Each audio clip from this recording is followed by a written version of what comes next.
So what are the most common causes of shoulder pain during the bench press?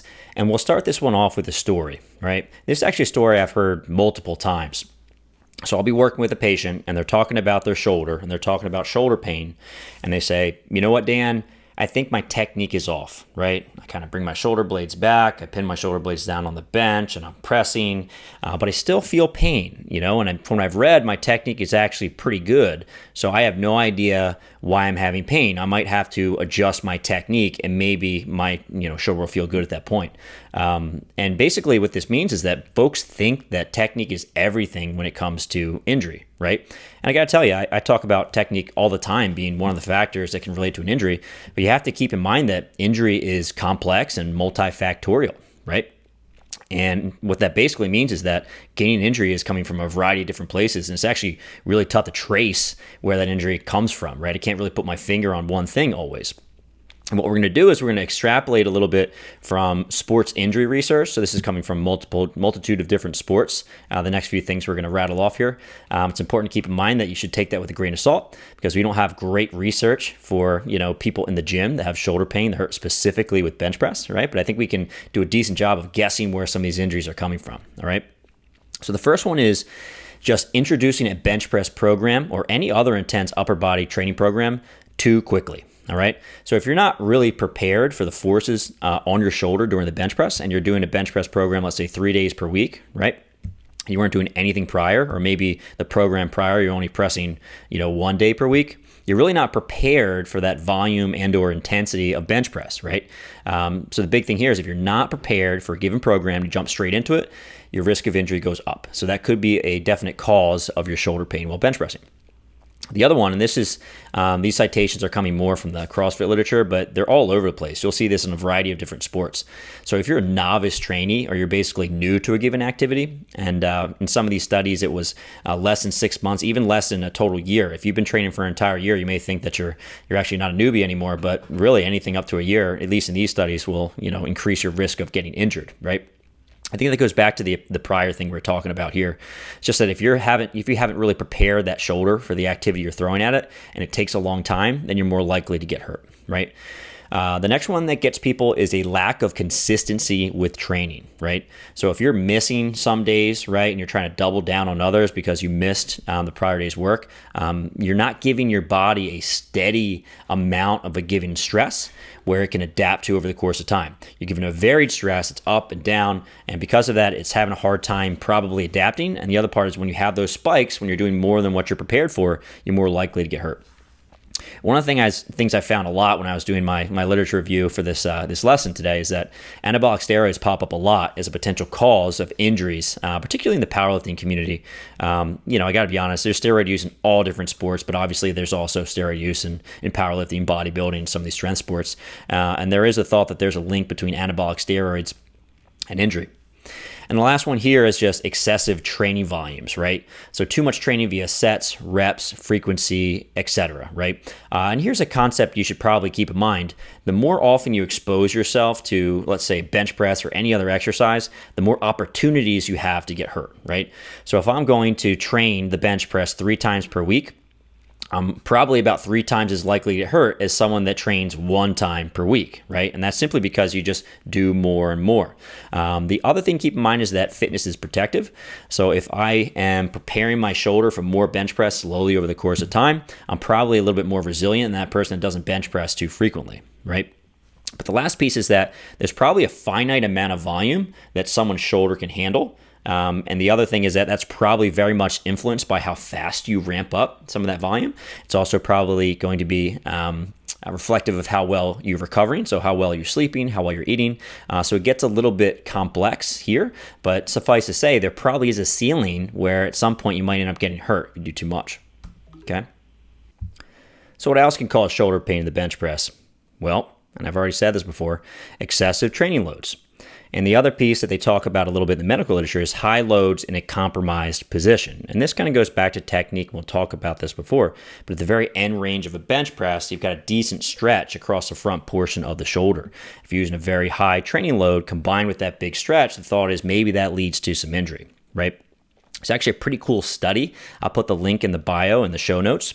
The bench press increases risk of injury to the AC joint, something called distal clavicle osteolysis, which is basically the end portion of the clavicle lysing or cutting off, wearing over the course of time from so much bench press.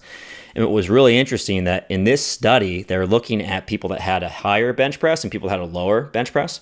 And the differentiating factor for those who end up getting this DCO or this AC joint arthritis over the course of time were folks who were able to bench press greater than 50% of their body weight for their 1 rep max. And what's really interesting is that the folks that weren't able to bench press over 1.5 times their 1 rep max did not have the AC joint pathology, the folks that could bench press over 1.5 times their max, right? Kind of interesting. So this is pointing to higher intensity or just pushing the weights more may increase your risk of injury.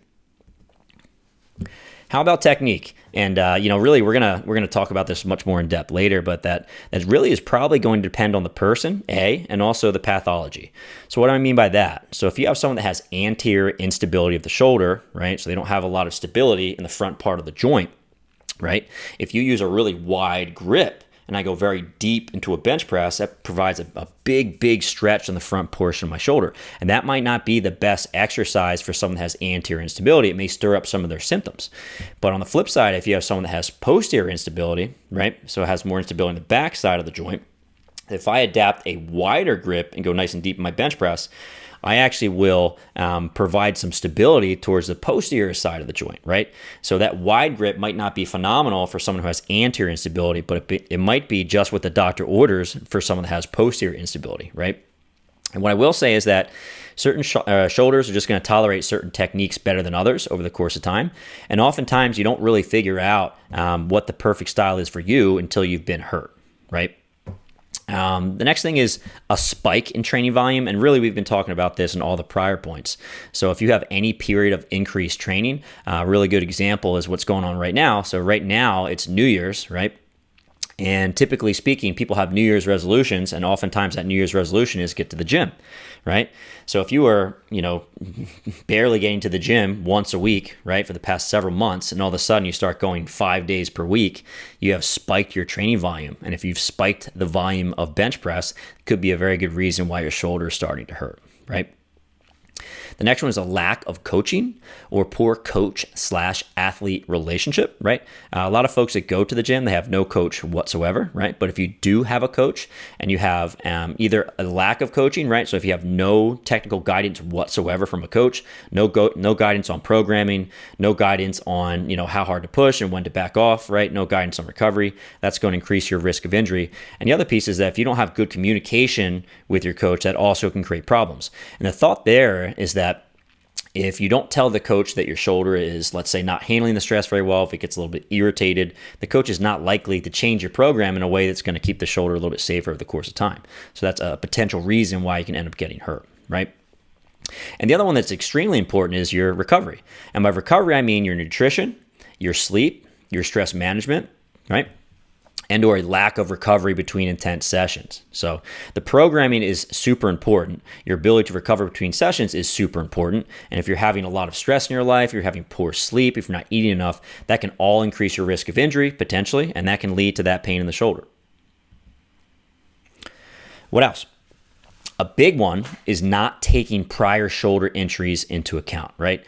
And I really like the title of this book. This book is called The Body Keeps the Score. The author was Bessel van der Kolk, right? And what's interesting is this book is about PTSD, but this is a very relevant saying for orthopedic injuries. And what I'm getting at is that your body basically remembers old injuries, right? And the job of pain in your body is to keep you safe. And if your body has been hurt in the past and it wants to avoid a future injury that may occur in a similar way, it's more apt to create pain to protect you, to keep you from doing anything stupid. Right? So if you have a history of getting hurt over and over and over again in a particular way, your body is probably going to try to protect you and give you pain a little bit more quickly compared to before you had any pain, right? Before your very first injury. Okay. The other interesting thing you'll see in our medical literature is that different psychological profiles or characteristics are going to increase the likelihood that you get hurt, right? And the first one is a high athletic identity. And basically what that means is how highly do you identify as an athlete, right? Or as a powerlifter, or as a bodybuilder, or as a fitness guy, right? And what ends up happening is that if the most important thing in your life is your fitness, your working out, your sport, whatever it is, your sense of self is completely wrapped up, right, in that identity. And if you do start to have, let's say, pain or an injury, whatever it is, that's a huge threat on the person that you are, right? And you might feel like you don't have very much value or self-worth anymore, even though obviously as a person, if your shoulder hurts during the bench press, you shouldn't feel this way, but it's hard not to, right? And folks that have this super high athletic identity, they like to continue pushing through pain oftentimes because if they don't have the ability to be strong, they're not a valuable person based on their sense of self, right? And the other one you'll see is perfectionism. So if someone is a perfectionist, they may feel like they have to do everything in the program at all times, right? Or maybe do extra sets until they get it absolutely perfect. This person is more likely to push the envelope with training, most likely. And then because of that, they may end up getting hurt, right? And these folks combine that with a high athletic identity, right? They're potentially more likely to use denial as a coping strategy. So basically ignore that they have any pain and continue working because it's so important for them to be perfect, right? And it's so important to maintain the athletic identity, right? So I think this is the last one here. What I will recommend you guys do is if you want to learn more about how injuries happen in the gym, I have a mini course for you, completely free. It's going to go over the 7 reasons why people get hurt in the gym and what to do about it. The link is right below, right? We have this in the show notes. It should be in there. So take a look and tell me what you think.